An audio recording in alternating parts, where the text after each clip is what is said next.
দেখো তোমরা তোমাদের যে সিলেবাস রয়েছে দেখেছো? আচ্ছা, আমি দুটো সেন্টেন্স লিখছি, ঠিক আছে?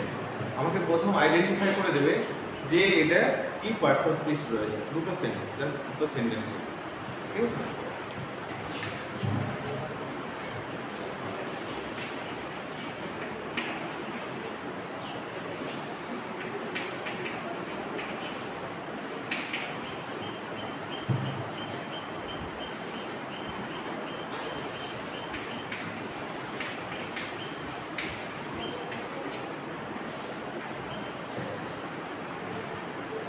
Say about the parts of speech of the underlined word. দুটো সেন্টেন্স লিখেছি। কাম ইন আর I live in an apartment. ফার্স্টের ইন আর সেকেন্ড সেন্টেন্সের ইন দুটো কি পার্টস অফ স্পিচ? আমরা জেনারেলি উইল নো প্রিপোজিশন কি, আমরা জানি ইন তো প্রিপোজিশন। তো প্রথম সেন্টেন্সের ইন আর দ্বিতীয় সেন্টেন্সের ইন কি সেম? কি হবে? সেকেন্ড একটা preposition. Yes, second preposition can. Or past.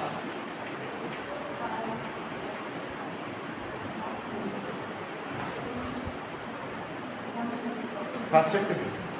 Coming পুরোটা প্রেজেন্ট হবে। শুধু ইন বলেছি। সেটা What is in? কি বলতে হবে? ফার্স্ট সেন্টেন্সের ইন আর সেকেন্ড সেন্টেন্সের ইন পার্থক্য রয়েছে। কি পার্থক্য রয়েছে? What is the difference between in? আমরা জেনারেলি ইন সাধারণত আমরা কি জানি প্রিপোজিশন, তাই তো? বাট এখানে ফার্স্ট সেন্টেন্সের ইন হচ্ছে অ্যাডভার্ব। ফার্স্ট সেন্টেন্সের ইন হচ্ছে অ্যাডভার্ব। কেন অ্যাডভার্ব? অ্যাডভার্ব অফ প্লেস বা ইনসাইড দ্য প্লেস।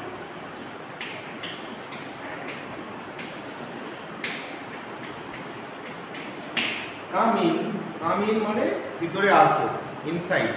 তাহলে আমরা সবসময় আমরা জেনারেলি কি জানি? ইন আমরা কি জানি? ইন সাধারণত প্রিপোজিশন জানি, বাট হচ্ছে ইয়ার ইন হচ্ছে অ্যাডভার্ব অফ প্লেস। এরকম আমরা কতগুলো মজার টেকনিক যে এরকম পার্টস অফ স্পিচ আমাদের অনেক সময় পাজল করে দেয়। কি অনেক সময় গন্ডগোল হয়, আমরা ভাবি যে এটা তো এরকম ওয়ার্ড হয়, তাহলে এটা কেন হলো? আমরা অনেক সময় এটা কি করি? ভুল করে ফেলি। তাহলে কি হলো? প্রথম সেন্টেন্সে কাম ইন মানে ভিতরে এসো, তাহলে অ্যাডভার্ব অফ প্লেস, ভিতরে এসো। এখানে তো দেখো প্রিপোজিশন দিই, preposition is a word. Preposition দেখো, প্রিপোজিশন আমরা প্রথমে আগে প্রিপোজিশন দেব, তারপর অ্যাডভার্ব। তাহলে অ্যাডভার্বের সাথে প্রিপোজিশনের পার্থক্য আমরা বুঝতে পারবো। দেখো আমরা যে প্রিপোজিশনকে আমরা ভাঙি, প্রি মানে কি? পূর্বে। পূর্বে, বিফোর। আর পজিশন মানে কি? প্লেস। প্লেস। আর অ্যাডভার্ব কি? অ্যাডভার্ব আমরা যদি অ্যাডভার্ব বলি, adverb it qualifies the verb. ভার্বকে কোয়ালিফাইজ করতে পারে, অ্যাডজেক্টিভকে কোয়ালিফাইজ করতে পারে। আদার অ্যাডভার্ব আমরা এইটুকু জানি, অ্যাডজেক্টিভকে আর অ্যাডভার্বকে কোয়ালিফাইজ করে। এইটুকু আমরা তো জানি। অ্যাডভার্বের সংখ্যার মধ্যে এটা লিখি, কি লিখি? Verb, adjective, adverb. But adverb also qualifies a preposition. Preposition को কোয়ালিফাই করতে পারে, সেন্টেন্সকে কোয়ালিফাই করতে পারে, এমনকি প্রোনাউনকে কোয়ালিফাই করতে পারে। অ্যাডভার্ব সবাইকে কোয়ালিফাই করতে পারে, প্রত্যেকটা ভাগ রয়েছে। এখন বেসিক্যালি মূল পার্থক্যটা কি? Preposition is a word used before noun or pronoun and shows its relation. কি সম্পর্ক স্থাপন করে? shows its relation to the other sentence বা other words in the sentence. তাহলে কি লিখব? what is preposition? না, preposition is a word used before noun or pronoun and shows its relation with the other words in a sentence, তাই তো? আর adverb কি? What is adverb? না, adverb is a word. Adverb একটা word which qualifies verb, adjective, preposition, sentence and other adverb also. একটা সেন্টেন্সকে qualify করতে পারে, ঠিক আছে? মনে করো, দেখো এই প্রিপোজিশনকে কোয়ালিফাই করবে অ্যাডভার্ব, আমরা কিভাবে দেখবো? যে আমাদের যদি অ্যাডজেক্টিভকে করে, অ্যাডভার্বকে করে, এগুলো আমরা জেনেই জানি, কিন্তু যেগুলো জানি না আমরা দেখতে পারি। যদি বলা হয় দ্য বার্ড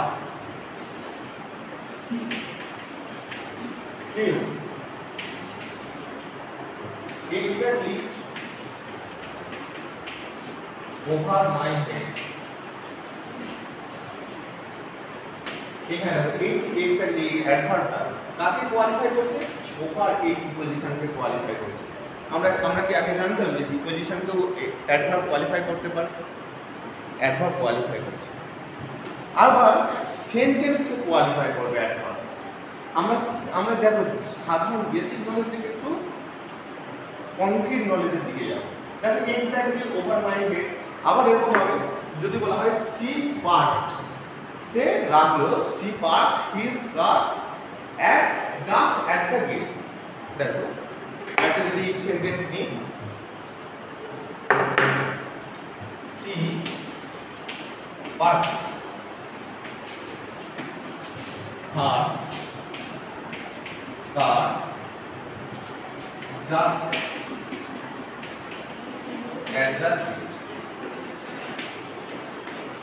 এই যে জাস্টটা কি? অ্যাডভার্ব অফ প্লেস হয়ে যাচ্ছে তো। কাকে কোয়ালিফাই করছে? কাকে কোয়ালিফাই করছে? অ্যাট এই প্রিপোজিশনকে কোয়ালিফাই করছে।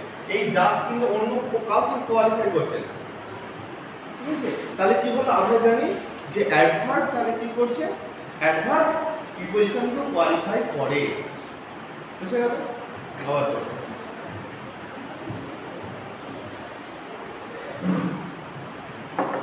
এবার দেখো sentence.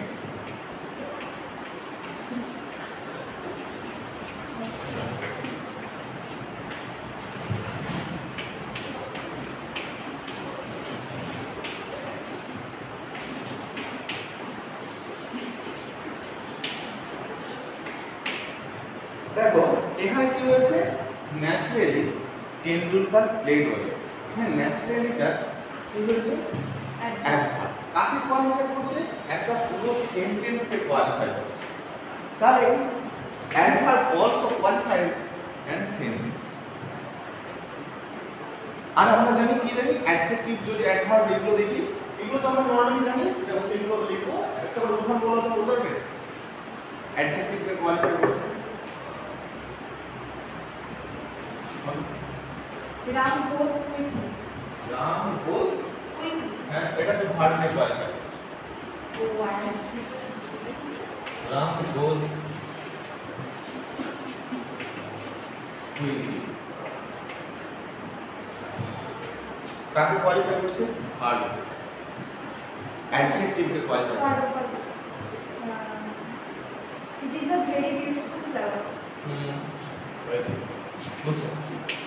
It is a very beautiful flower.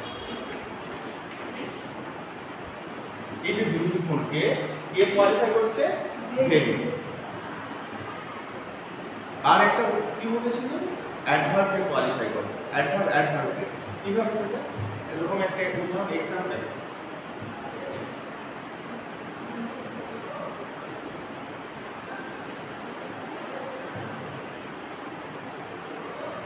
কি হলো?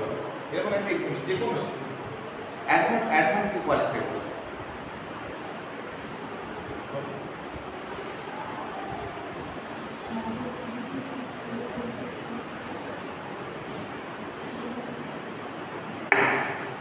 Ram went very quickly. না, Went very quickly. হবে ওটা থেকে ভেরিটা ওভার আপলোড করে ভেরি কুইকলি না হ্যাসলি যেতে পারে ভেরি কুইকলি হয় না ঠিক আছে ভেরিটা ইউজ করতে আমি যদি বলি I right my exam paper বা আই রাইট দ্য লেটার কি লিখবো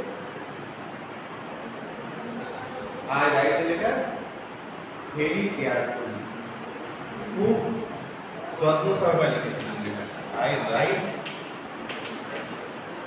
দ্য লেটার ভেরি কেয়ারফুলি দেখো এখানে কি হলো এই ভেরিটা কাকে কোয়ালিফাই করছে কেয়ারফুল লিখে অ্যাডভার্বকে কোয়ালিফাই করবে ঠিক আছে এখন প্রিপোজিশন আমরা তো প্রিপোজিশন জানি প্রিপোজিশন কি হয় ইন অন অ্যাট ইত্যাদি আমরা জানি এরপর দেখো আমরা যদি বলি সময় কি হয় ইন কোথায় বসে ইনের অনেক ভাগ আছে ইন আমরা যদি বলি সময় ইন দ্য মর্নিং বলি তো ইন দ্য মর্নিং তারপরে কি বলি ইন দ্য ইভিনিং আচ্ছা আমরা কি ইন দ্য নাইট বলতে পারি না বলতে পারি না আর আমরা নাইটের আগে কি বসে জেনারেলি অ্যান্ড দেখো আমরা ইন দ্য নাইটও বলতে পারি আমরা জানি আমরা কি জানি ইন দ্য নাইট হয় না সবাই বলেছে তো ইন দ্য নাইট হয় কেন হয় না ইন দ্য নাইট হয় এখানে লিখবো what is the difference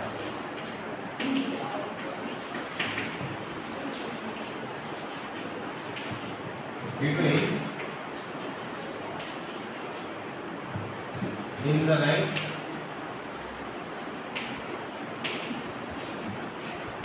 and at night কি ডিফারেন্স আছে আমরা শিখব আমরা যেগুলো জানি না সেগুলো শিখব এই ক্লাসে ইন দ্য নাইট আর অ্যাট দ্য নাইটের মধ্যে পার্থক্য আছে আমরা জেনারেলি সাধারণত সবাই জানি কি at night in the night লিখলে অনেক স্যার কেটে দিয়েছে বা বলেছে ইন হয় না কিন্তু হয় কেন হয় ইন দ্য নাইট দুই ধরা হয় আর অ্যাট দ্য নাইট ঠিক আছে ইন আর অ্যাট এর মধ্যে আমরা ডিফারেন্স ইন দ্য নাইট হয় অনেক পার্টিকুলার নাইট কোনো নির্দিষ্ট নাইটের ক্ষেত্রে যদি বোঝানো হয় যে এই রাত্রিতে যদি পার্টিকুলার একটা রাত্রির কথা বলা হয় তখন হবে ইন আর অ্যাট এনি নাইট যে কোনো রাত্রির ক্ষেত্রে any night in the night হচ্ছে অন পার্টিকুলার মানে নির্দিষ্ট একটা হয়তো দিন পার্টিকুলার বা on certain night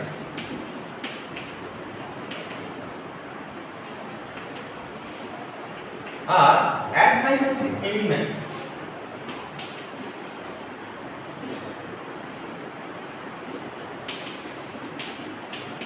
at night হচ্ছে এনি নাইটের ক্ষেত্রে অ্যাট নাইট ব্যবহার করা হয় তাহলে আমরা কি দেখলাম পার্টিকুলার যদি নাইট বলা হয় তখন হবে ইন দ্য নাইট আর অ্যাট নাইট আচ্ছা ডের আগে কি বোঝানো হবে ডে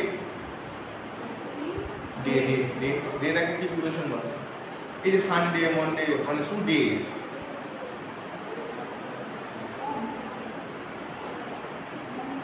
মানে আমি বললাম at the day time day টাইমের ক্ষেত্রে কি বসে যদি বলা হয় day time on day time বলবে না কেন দিনের বেলা আমি দিন বলছি না দিনের বেলাতে কি হবে অ্যাট দ্য ডে টাইম তাহলে অ্যাট বসে তাহলে যদি আমি বলি ইন দ্য ডে টাইম একই জিনিস ঠিক আছে ডে এর ক্ষেত্রেও একই হবে নাইটের ক্ষেত্রেও যা ডে এর ক্ষেত্রেও তা ইন দ্য ডে মানে হচ্ছে অনেক পার্টিকুলার ডে আর অ্যাট ডে মানে যে কোনো দিন মানে দিনের বেলায় যে কোনো দিন অ্যাট ডে তাহলে আমরা ডিফারেন্সটা কি বুঝতে পারলাম না ইন দ্য নাইট আর অ্যাট দ্য নাইট বা অ্যাট দ্য ডে বা ইন দ্য ডে একই ব্যাপার পার্থক্যগুলো শুধু আমরা জেনে নিই এটা হলো আচ্ছা এগুলো তো সবই তো পার্টস অফ স্পিচের মধ্যে পড়ে তাই তো আচ্ছা পার্টস অফ স্পিচ কাকে বলে প্রথম আমি যদি জিজ্ঞাসা করি what is parts of speech parts of speech কি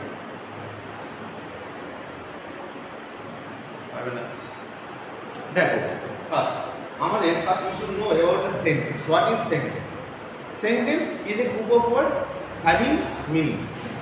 Of course meaning থাকতে হবে। যেমন আমি যদি একটা সেন্টেন্স লিখি, সাপোজ গ্রামাটিক্যাল আমার সব ঠিক থাকবে, বাট হচ্ছে কি যদি মিনিং না থাকে। আগেকার দিনে গ্রামাটিক্যাল কি বলেছে না সাবজেক্ট ভার্ব অবজেক্ট হলে কি হয় সেন্টেন্স হয়। সাপোজ আমি যদি লিখি একটা সেন্টেন্স,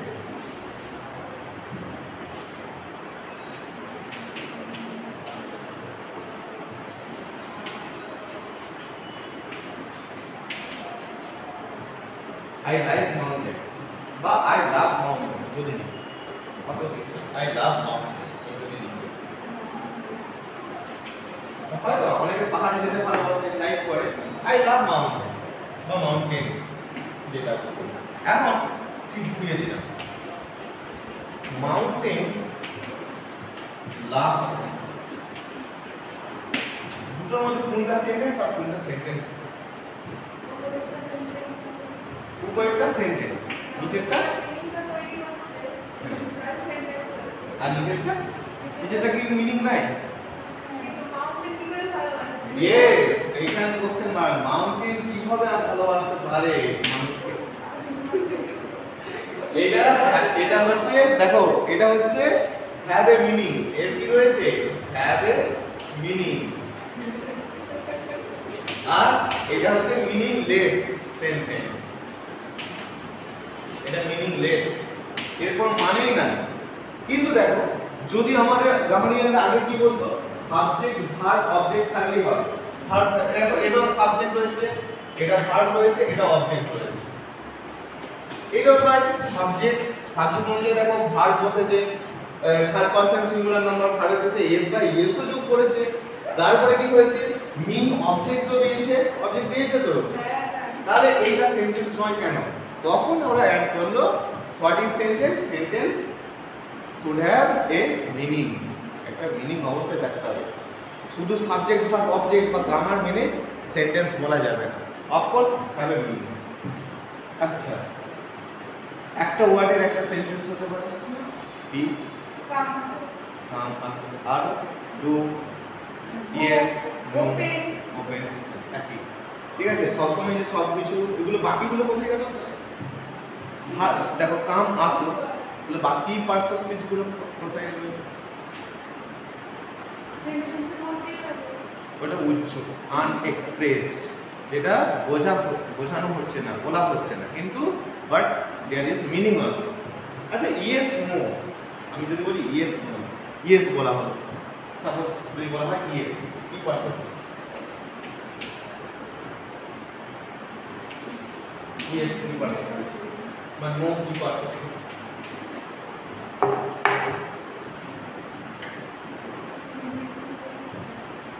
যদি বলা হয় ইয়েস বা নো, এরা কি পার্টস অফ স্পিচ? হ্যাঁ না, আমরা বলি তো হ্যাঁ না, বলি তো হ্যাঁ না দিয়ে একটা সেন্টেন্স হয়ে যায়। হ্যাঁ এই যে হ্যাঁ, না দিয়ে না, তাহলে হ্যাঁ না দিয়ে তো সেন্টেন্স হয়, তাহলে হ্যাঁ না দিয়ে কি হবে? এগুলো কি পার্টস অফ স্পিচ? ইয়েস আর নো। দেখো যখন যেভাবে কাজ করে শুধু আইডেন্টিফাই করা যাবে ইয়েস আর নো কি পার্টস অফ স্পিচ। যখন সেন্টেন্স না বলে শুধু ইয়েস বলবো, হয়তো আমি জিজ্ঞাসা করলো did you go to school yesterday, school, আমি অ্যান্সার দিলাম ইয়েস, গিয়েছে। এটা হচ্ছে অ্যাডভার্ব অফ অ্যাফার্মেশন, নেগেশন, ঠিক আছে? এটা অ্যাডভার্ব অফ অ্যাফার্মেশন আর অ্যাডভার্ব অফ নেগেশন। এটা নেগেশনের ক্ষেত্রে ইউজ করা হয়েছে অ্যাডভার্বে, আর এটা অ্যাডভার্ব অফ অ্যাফার্মেশন ইয়েস, ঠিক আছে?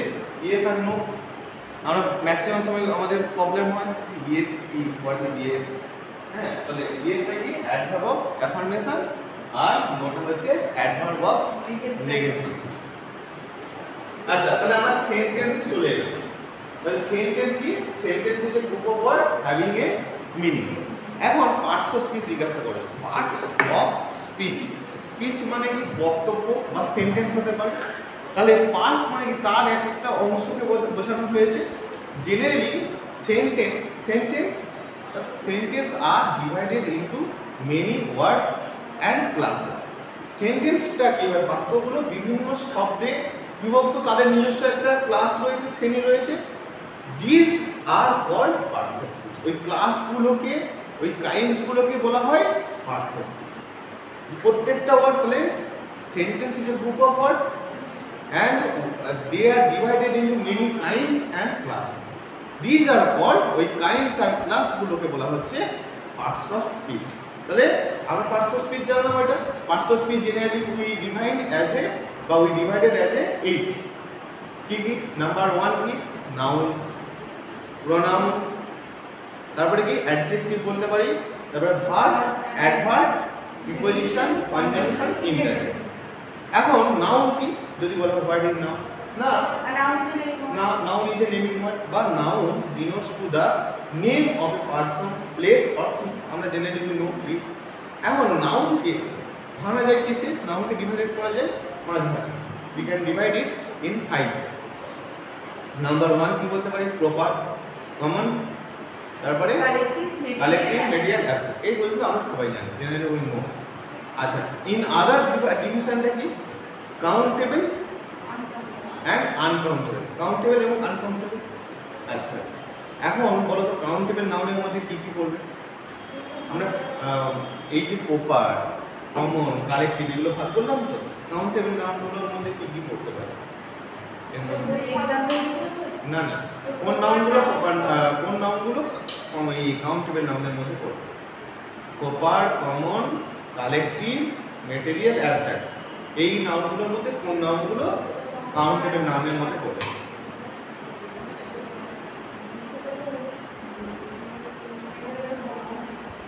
ওই প্রপার, কমন, কালেকটিভ। এই কোনটা আমরা জানি? কাউন্টেবল নাউনের মধ্যে আমরা জানি, জেনারেলি উই নো যে প্রপার, কমন আর কালেকটিভ হচ্ছে কাউন্টেবল নাউন, আর আনকাউন্টেবল নাউন হচ্ছে material, abstract. But all these nouns are countable। সমস্ত নাউনকে কাউন্ট করা যায়, কিন্তু এর একটা নির্দিষ্ট পদ্ধতি রয়েছে। ঠিক আছে, মনে করো যদি বলা হয়, আমরা প্রথমেই হচ্ছে সুগার যদি বলা হয়, চিনি, চিনি বলা হয়, চিনি কি কাউন্টেবল না আনকাউন্টেবল? না, এটা চিনি একটা করে বলা যায়। যখন এটাকে কাউন্টেবল করতে হবে, কিছু অ্যাড করে, যদি আমি বলি a bag of sugar, 2 bags of sugar, 3 bags of sugar, then it should be counted। ঠিক আছে, মনে করে বলা হলো গুড, ভালো, এটা অ্যাবস্ট্রাক্ট নাউন, অ্যাডজেক্টিভ নাউন হিসেবে ব্যবহার করা যেতে পারে কোন জিনিস। এখন যদি কেউ গুডস করে দেয় তাহলে কিন্তু সে কমে যাবে। তাহলে কি হয়, কখনো কখনো শেষে অ্যাবস্ট্রাক্ট নাউনের শেষে এস যোগ করে কাউন্টেবল করা যায়। ন্যাচারাল, জেনারেলি নয়, জেনারেলি করা যায়। কিছু অ্যাড করতে হবে, মানে প্রিফিক্স সাফিক্সের মতো কিছু অ্যাড করতে হবে, বা শেষে কিছু আবার সাবস্ট্রাক্ট নয়, শেষেও কিছু অ্যাড করতে হবে, সব অ্যাডিশন। কখনো কখনো এ মানে কোনো একটা নাম্বার বুঝিয়ে দিতে হবে, মেটেরিয়াল নাউনের আগে একটা নাম্বার দিতে হবে, যে কোনো নাম্বার। মনে করো যদি বলা হয় আয়রন, আয়রন কিন্তু গোনা যায় না, লোহা, লোহাকে আমরা কি করবো, আমরা ওজন করি, পরিমাপ করতে পারি।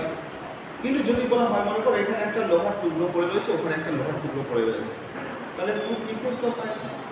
তখন কি হলো, যে নাম্বার, যখন আমরা নাম্বার যোগ করলাম মেটেরিয়াল নাউনের আগে, তখন কিন্তু ইট শুড বি কাউন্টেড, এটা কাউন্টেবল নাউনের মধ্যে পড়বে, then it included into the countable noun. বুঝতে পারলে? জেনারেলি কিন্তু না, যদি কিছু অ্যাড করি তখন হবে, নাহলে কিন্তু এর মধ্যে পড়ছে না।